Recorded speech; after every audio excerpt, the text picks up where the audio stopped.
Imagine you're an Uber driver just trying to make it through your shift when out of nowhere a man steps into your path. You hit the brakes, but it's too late. A shattered Uber driver is left convinced they're responsible for a tragic death. But as we dig deeper, the truth is darker and stranger than anyone could have foresaw. This was no accident. It was a desperate man's final attempt at suicide. Welcome to Top Priority Chronicles, Episode 5, where today we unravel a story of loss, desperation, and hard truths hiding in plain sight.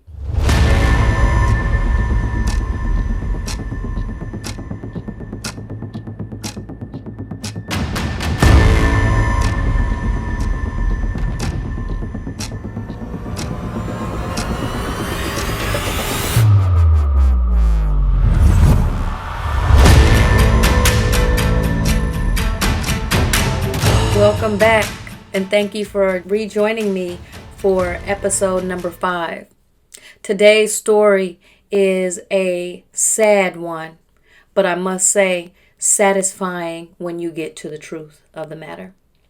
So I got this case about a year and a half ago, about early 2023, and my initial objectives were to go to the scene of the accident and complete a scene investigation to see if there were witnesses, see if I could obtain any surveillance cameras from any businesses or cameras that may have been close by.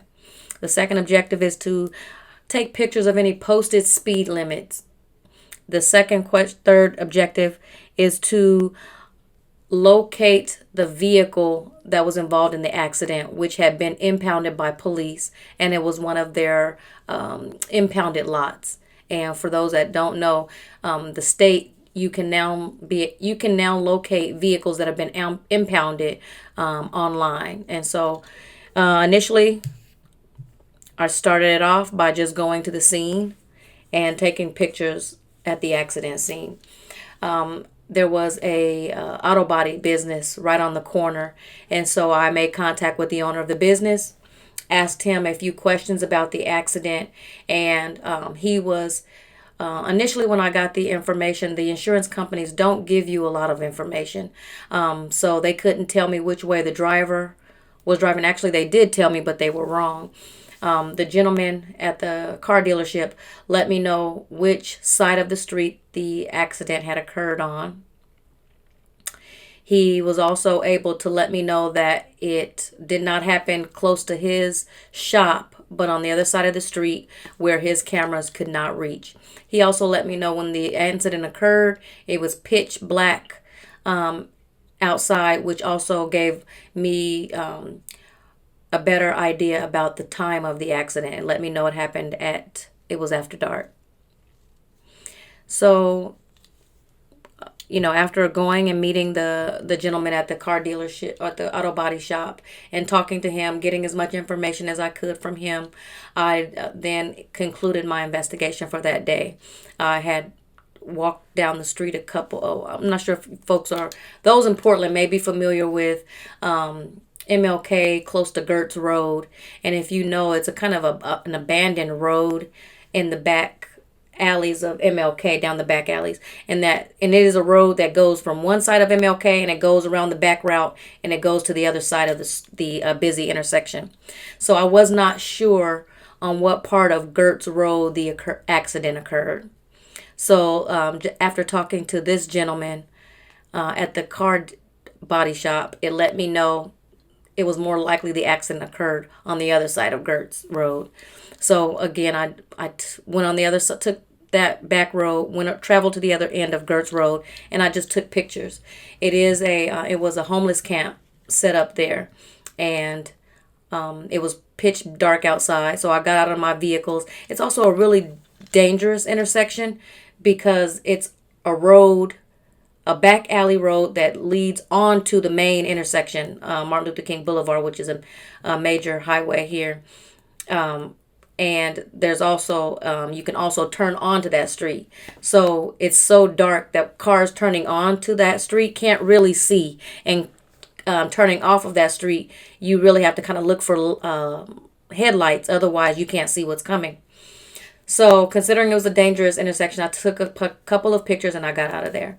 The next day, I made a call to, actually, I got online and I researched to find out where the vehicle was located.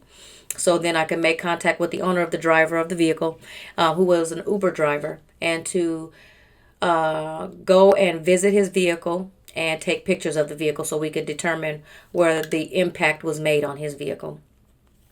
So I was able to locate the vehicle online. I called the body shop the vehicle was located, and I spoke with the lady over the front, and I asked permission to come and visit the vehicle and take pictures of the vehicle. It is really important as an investigator to not waste your time by telling the people. As it's strategic because it's a case by case scenario. But in this case, I wanted the auto body company to know that I was coming out, that I had been asked to take pictures of the vehicle in question, although it had been involved in a car accident and there was a fatality involved. So when I got to the body shop, which was about an hour later, the owner of the body shop had asked for me to produce a document stating that I had permission to take pictures of the vehicle. And I quickly let him know the person who answered the phone only told me I needed to bring a request from the insurance company asking me to take pictures. And so that's what I brought. Make a long story short, the owner was not willing to allow me to take pictures of the vehicle. He stated the vehicle had already been taken apart, and he stated that he would contact the owner of the vehicle and that the owner would then contact me. So that was short-lived. I left, and about maybe a couple of hours later, the owner of the vehicle, the Uber driver, called me, gave me his, he basically was disappointed that the insurance company was sending someone out without calling him. And that is a very common practice of insurance companies to send someone like me, who is a part of the SIU, Special Units Investigation, to come out and do additional checking so everything pans out and that they feel confident about paying out on the claim. So when the gentleman, basically expressed disappointment about being investigated, he also told me his rendition of the accident. He let me know that he was driving southbound on Martin Luther King Boulevard, which in the insurance notes it said he was driving northbound. But that's neither here nor there. He did let me know that the gentleman had walked off of the middle median, and he was the vehicle that was immediately next to the median, and he just remembered hitting someone.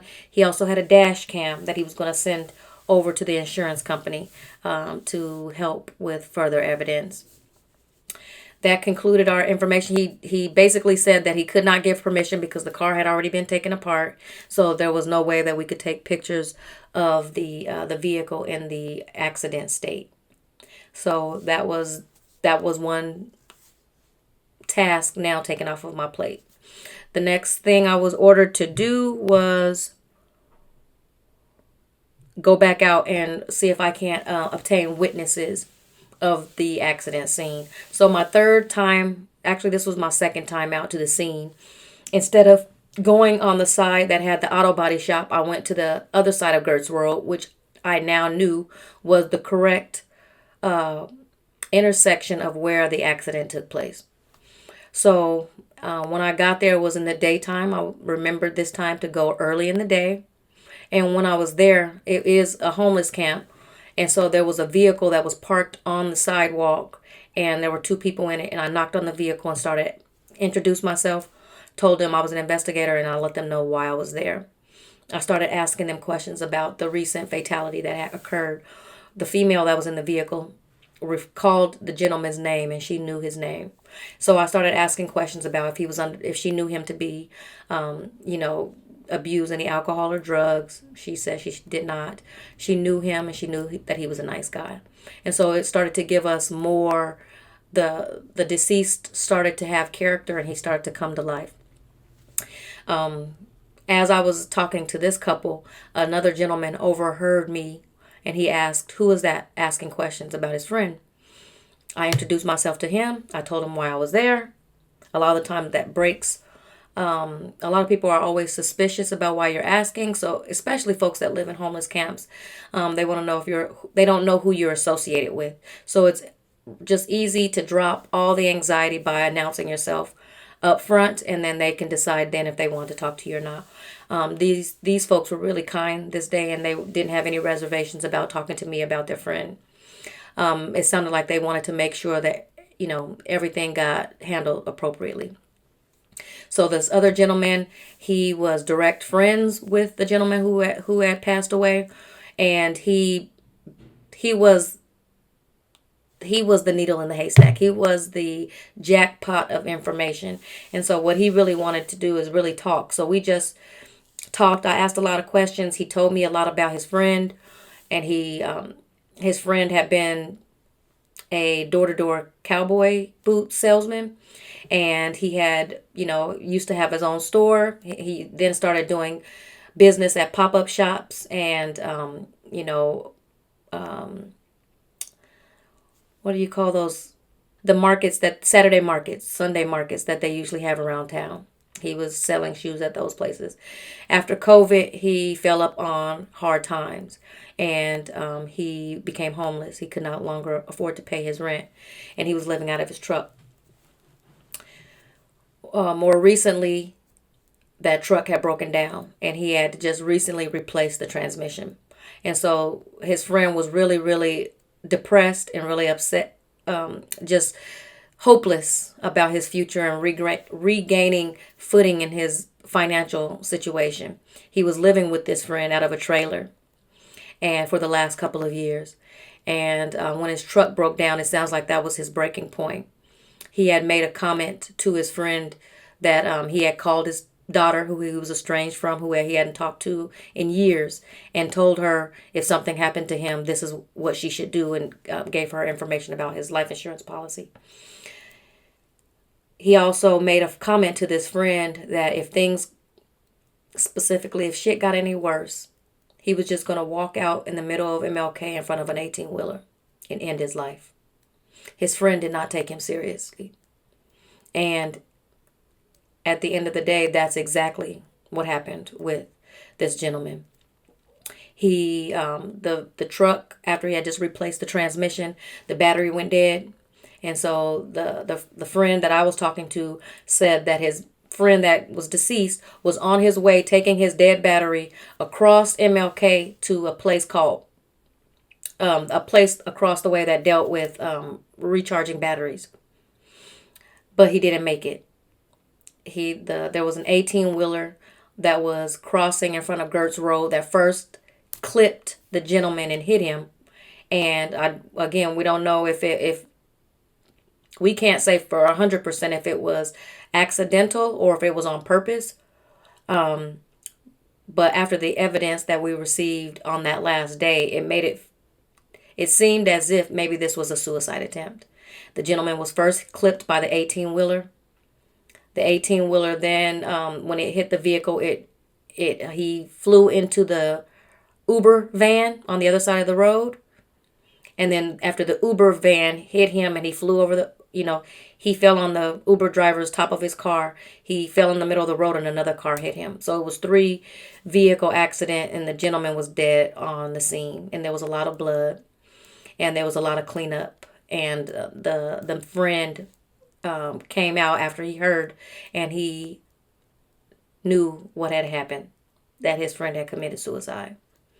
And after some time talking with this friend, he was very distraught, but he wasn't emotional, but you could tell that he was distraught and had high emotions around his friend's death. And I offered, because he was a homeless man, was it okay if I bought him food? And I asked him, where would you like to get food? And he just asked me to take him down the street to a local burger spot and got him a few of his favorite burgers. And then I dropped him back off at his place. And I must say, I couldn't walk away feeling fulfilled. Like, it was nice to know that we solved that, but it was really hard walking away knowing somebody wanted to commit suicide and they were successful at their attempt. That was a hard pill to swallow. Again, I can't confirm 100% that's what happened, but considering the evidence I had, it was a highly likely scenario. And so, in conclusion of tonight's podcast, there are a couple of things I'd like to highlight. Is, first off, never go off what you see at face value. Because initially I thought this was an open and shut case. Like, why are we going out? The Uber driver said he hit him. And he said it was an accident. He's got it on dash cam. Why do we need to go out? And had the insurance company not requested more of an in-depth investigation, it would have been left as an accidental death. And the Uber driver could have very well continued just to have a heavy burden of a death on his shoulders. But it turns out that being able to deliver that information to the Uber driver was a huge relief to him.